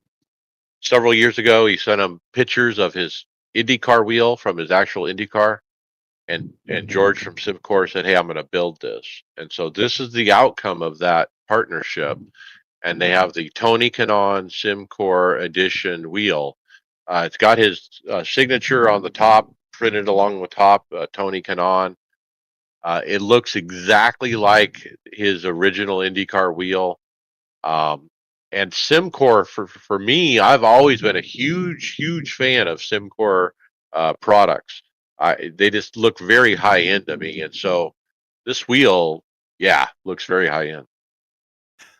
Yes. So if you get it with the clutch set and the top paddle sets, $1,800. And that's coming from Australia, so it's going to be even more expensive. Got that I would McLaren imagine orange. it'll be a Micro Center, I would think so. Yeah, being a If you've got TK a- product. right. Yeah, Micro Center sells a lot of SimCore stuff already. I will say it looks much better on the rig than it did him holding it. When he was holding it at the beginning of the video, I'm like, there's no way I would even look at this thing. But it does look better once it's actually lit up and on the rig. Definitely a preference thing. So is this a vintage Tony Kanaan wheel? Like they don't run this type of wheel anymore, do they? No, this is the one that he used, I guess, for what 15 years. Products they have this coolest SemiCube wheelbase extender for $138 that actually extends the quick release part. Don't you have this? No, I don't. No, I have a Amazon extension. Yeah, their pedals, pedal plates are nice. I would love to update some of the ones on the Huskenfelds, but the problem is, it's like, oh, it's like $45. It's this and that. Well, then you got like $150 in shipping, so it kills it. Yeah, $138 for a. I wonder what the. I mean, it's got to be strong metal, especially that thin one, for the torque. But that's an interesting price. Just ask Justin. He's got it. I think he had Tony sign his chef. Remember? That's right. Does he have? Never mind. He's got the SimCore one. Well, there's three here. There's three different shapes and sizes. Easy. All right, guys, let's move on to results and talk the Brickyard 400 special event Friday Open. Brad wrecked out. Yeah, only chance I had to run, and just a really weird accident. I had gotten a run on a guy coming out of turn 2 on the second lap, and started to pull to driver's left to set up the pass to get past him down the backstretch. And then as soon as I pulled to the left, the car just snapped to the right, and into the wall. Too much damage. I couldn't fix it. Just the most bizarre wreck I've ever had. I don't know what happened. I went back look at the replay. I wasn't close enough to him, like where it was net code. Was nobody close enough to me for net code. I really didn't feel like I put in that much wheel, had put in much wheel to it. But it was, I can't explain it. But yeah, lap 2 done. Kyle Pendergraft, P15. Track temp was hot, and so was my temper. Couldn't keep the back end of the car in the right direction off of 4, and couldn't get slowed down enough for turn 3. Able to avoid the mess of all the wrecks. Wanted to bring home a win at my home track. Maybe next year. Sunday Open. David, P3. Flip track position with a pitch strategy. Kyle Pendergraft, P11. Started P10. Car felt good even on a long run. Restarts were wild. Got collected in a restart wreck that required about 30 seconds of repairs. I had to march back to the front to bring it home. Teams came out hot and heavy. Used Chat GPT to crew chief me. Took 2 tires with 3 to go. Starting P10, there was a wreck with every green-white checker ended under yellow. P6 should have been 4th, but cars that wrecked got their spot back. Good run for the championship. David, P22, got straight dumped. Guy claims there was a gap. There was no gap. He just hit my rear bumper. Brad, P24. Yeah, started P5. Tried to pace myself kind of early on, trying to save tires. I was running the top 10. We kind of got off on pit cycle, so we had the first yellow, and everybody pitted but the top 4. So we stayed out. Car was fine. And then we had another one, and then I was only 2 of us that stayed out. So finally, when we had another yellow, went ahead and pitted. That kind of mired me back in the teens. Was working my way back towards the front and get into turn 3. And guy 2 ahead of me got loose. The car spun. I put the video up in the chat. He spun down to the left. So I went high to pass him. Well, he bounces off a car inside of him that comes right back up into the racing line, and it's nothing I could do. 9 minutes of damage. So sat there, got all the damage repaired just to try to go out and save a little bit of SR. And like I said, the show opening, the iRating slide continues. I feel like I'm definitely 2K bound again. Just I cannot seem to catch a break anywhere. Title idea, iRating slide. Okay, today I ran a Thursday Open. I got a P9. 2 or 3 cars actually wrecked on the pace laps. A guy was scrubbing his tires, and he spins out to the right. He was on the inside lane. He spins out, wipes out everybody in the outside lane on the pace lap. And one of the guys had wheel damage and everything. It was ugly. Don't There's just no scrub benefit. your tires. Yeah, there's no benefit for that. I mean, honestly, right now, not on the oval side. I had a pretty good run. There was a green flag stop. I was actually caught a lap down after that, but a caution came out. I took the wave around, got another quick caution to get caught up on tires. Then I got dumped running in the top 8 from behind near the end, but I was able to recover back due to several late cautions, all 3 green, white checkers. In fact, I finished P9. I'll take that top 10 in my only start for the week. Moving on to FIA F4 Americas, I tried to run Laguna Seca, started 19th, finished P17. I spun off once on my own. Moving on to my Gen 4, finishing at Talladega, P20. I got near the front, but didn't have any good moves. Ended up getting involved in other people's wrecks, finished P20. And then top split Sunday night, had a great run going and got in a wreck with 2 minutes damage. The engine was weird. It wouldn't go over 140 miles an hour at all. And then I fixed the 2 minutes damage and it was perfectly fine. I was able to recover up to the lead lap, including right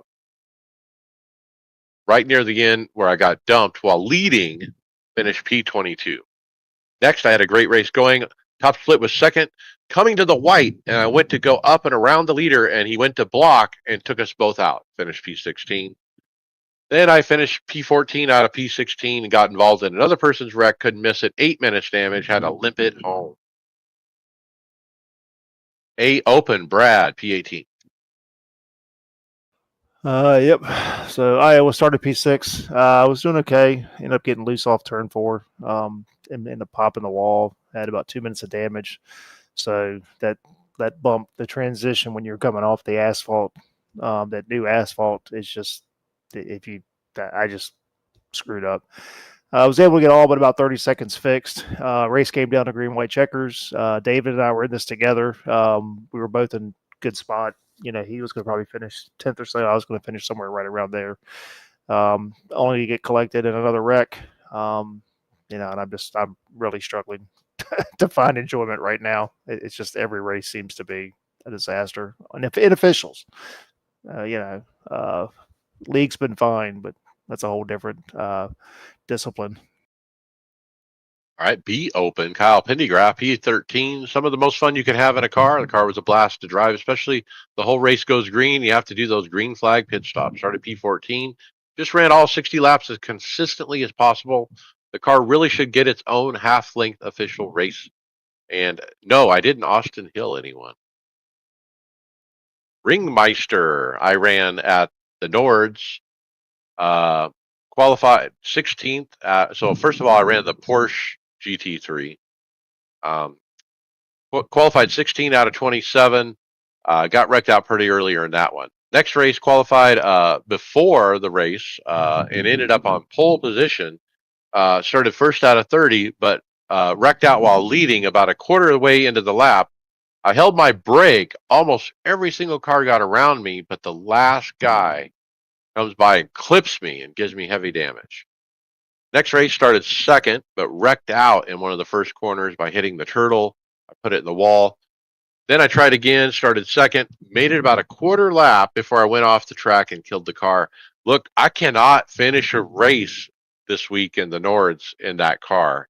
So I'm okay in the Ferrari, but I don't know what it is about the Porsche. I cannot keep it on the track. Welcome to driving a Porsche. Is that what it is? I just don't get it. I just like, what's going on? You got to drive that car and that car only. Like, you cannot, but I cannot bounce back and forth between the Porsche and anything else because you just had to drive it so differently. Will's shaking his head. He knows what I'm talking about. Yeah, I don't have quite that much problems as you, but it's not my car. That used to be all I drive. I drove I did in too. Porsche Cup and GT3, but now going back to it for the Expo Challenge, it's man, I just want to be back in my mid-engine car so bad. It'll kill you. Well, I think that's why I ran it because I just recently bought the car for the Expo thing. So yeah, I'm trying to get practice in it. All right, moving on to GT4, William P13. Yeah, I let Will Weaver convince me to run GT4 because just let me start by saying on the roadside officials this week are atrocious. We've got IMSA at the Bend or GT3 at Magny Cours or GT4 at Silverstone. So pick the lesser of the evils. Was a mistake though. Load into top split. You got a couple 7K guys running around up front doing 2 seconds a lap faster than me. Haven't run GT4 in about a year either, so I went in kind of blind, even though we just ran it for leagues at Silverstone. So I was kind of up to date on where I needed to do. Qualified pretty slow, I think 10th. And then I just forgot to change my setup after qualifying, so I had 4 laps of fuel. Just a disaster from the load in. Pretty heavy iRating hit there. And then Grassroots Racing League, Silverstone, P7. Yep, so we made the schedule before iRacing changed the official and changed it to the Bend, so IMSA was supposed to be here this week. I botched qualifying, not as bad as I did at Interlagos, but decently bad. Started P10, I think. Lap 2 in turn 3, there was a really big checkup, and I didn't hit the brakes hard enough for it in time. Got damage on the front. Pretty hard damage. Not a meatball, wasn't affecting turning, but I was losing probably half second to a second on the straights. Brad was right behind me. I let him by at one point just because I was holding both of us up with the damage. Pit as soon as I could. Came out of the pits, and by the time it cycled back around, I was about 6 seconds behind Brad in 7th. I caught Brad by the end of the race, but couldn't make the pass, so finished right behind him. Don't hate the track, but definitely not my favorite, and I'll be happy not to see it again for a while. I don't like that there's no like reference points at the track. It's just flat. You don't really see trees or different things to reference off of there. Brad, P6. Yeah, so didn't have a great qualifying session. So in the league, the one thing I do like is we have a 10-minute qual session. Ideally, get 4 laps. 10 minutes is not enough at Silverstone to get 4 laps, but that is something I really wish the officials would look at doing, especially with the new tire model. I would be all about getting like 10 laps. I mean, 10 minutes for a qual would make things better. But I was able to gain a bunch of spots on the start. The start was just, I don't know what happened. Everybody kind of got all messed up, and Front checked up pretty good. Yeah, so I was able to squeak by. Had a really good battle with William. I didn't realize you had damage. I know one time, I think I know when you ended up with the damage because I about killed you because you like stopped going into the chicane there. And I like this track a lot. This is kind of my, anytime there's a new car on the roadside, this is where I go just to shake it down. So I was excited to see it on the schedule for IMSA. But again, like William said, that got changed after the Bend. So yeah, towards the end, the one thing I'm learning with the Mercedes, it is just so easy to kill the front tires on that car, and that was the problem I had again Tuesday night. I had I just yeah. So I will say the last 2 laps when I was trying to get around you, you were really backing it up and it caught me by surprise a couple times. I going into Maggots of Beckett, I almost killed you very, very badly. That's 'cause they couldn't get the car to turn. I mean, Yep. it's just it was miserable. So, but yeah, this did feel more like a GT3 race because I don't think we had but what 3 GTPs. We had there? 4. Yeah, we had some we knew we were going to miss for prior commitments. We generally average about 10 to 12 GTPs and about 30 to 35 GT3s, but summer is always hard on numbers. It's just Well, how it is. I know. So I can't believe I'm going to say Yeah. this, but we need more GT Yeah, we do. drivers. So For sure. Um, Well, we need the ones we got to show up, and then we need a couple more. It wouldn't hurt. So yeah, if you again, I know I said this last week, but if you're a GTP driver, please and interested, please reach out to me. yeah, the league is great. So I've really had a good time. So I appreciate the invite, and I'm doing actually better than I thought I would do. So I'm happy with that. What night do you run? Tuesday nights, generally around green flag, around 9 Eastern. Right. And then we have the KCE Racing League, Donnie. Yeah, so during my hiatus from official racing, I settled into this league, KCE Racing. I found them through Facebook. I don't even know honestly how I found them, but I joined them. Been running with them for about 6-8 weeks and been enjoying it. I run their Sunday night truck series and their Tuesday night Gen 4 series. So Sunday night was at Iowa in the truck. Started P13, finished P13. I had a good strategy going until I self-spun off 4 during final pit stops, which put me a lap down. And then had me the whole race I was thinking for Iowa. And I heard that the repave was due to time constraints for that track. They could not extend that repave out of 4, maybe 100 feet. It was kind of frustrating, hitting both surfaces at the same time on acceleration. I think they ran out of asphalt. Ran out of asphalt. That stuff just isn't easy to find. Tuesday night, Gen 4 was in Vegas. Started in the rear, didn't qualify. Finished P8. Tires were brutal throughout the run, prompting different strategies, which is fantastic about this league. The long green flag runs, different strategies play out almost every race.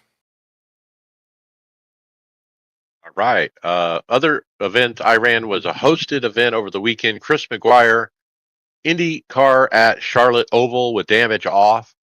Got like 50 cars. Man, I got through the race with a couple spectacular wrecks. A whole lot of fun. Good way to blow off some steam. Come join us.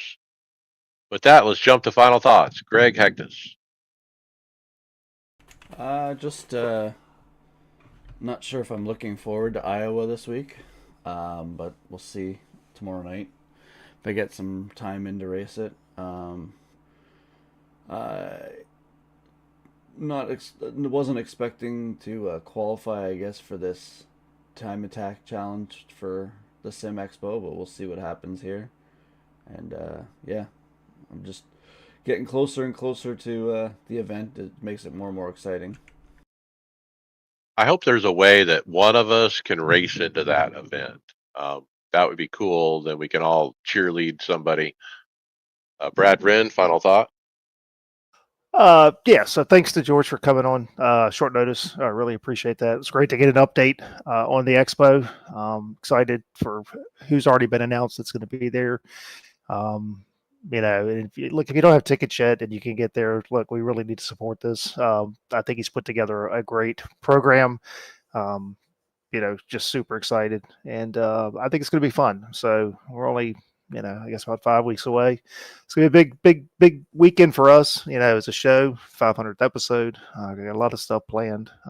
It's going to be fun. So, I had one of the guys I was racing with last night asking if I was going to be there because he's going to drop up for the day. So, it's going to be cool to meet a listener and meet somebody I race with. So, excited for that. The Oval iRating slide continues. I'm not sure what to do there, but I know if I get through Iowa, I'll be okay. And I'll have a week off. I can kill my road rating in the Cup car at Watkins, so that'll be good. So I can just go ahead and destroy both of them.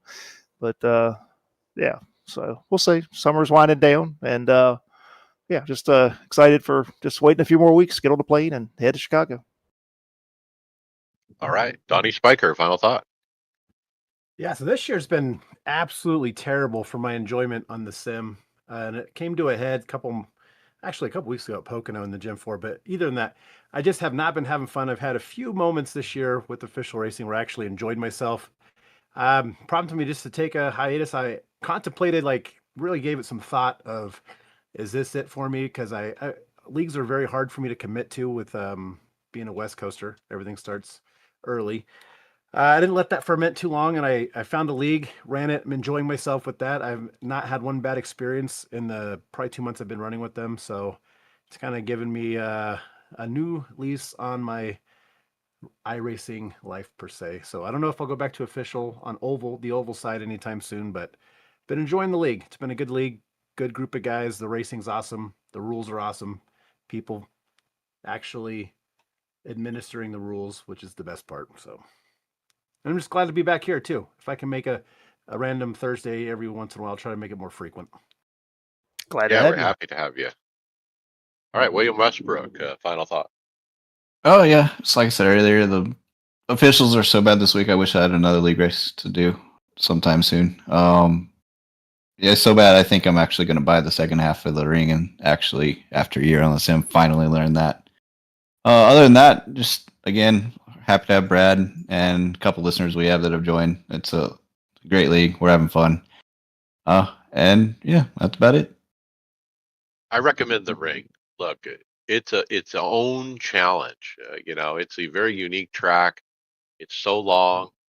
Uh, for me, when I turn the driving line off, whoa, is it? I can't even do it.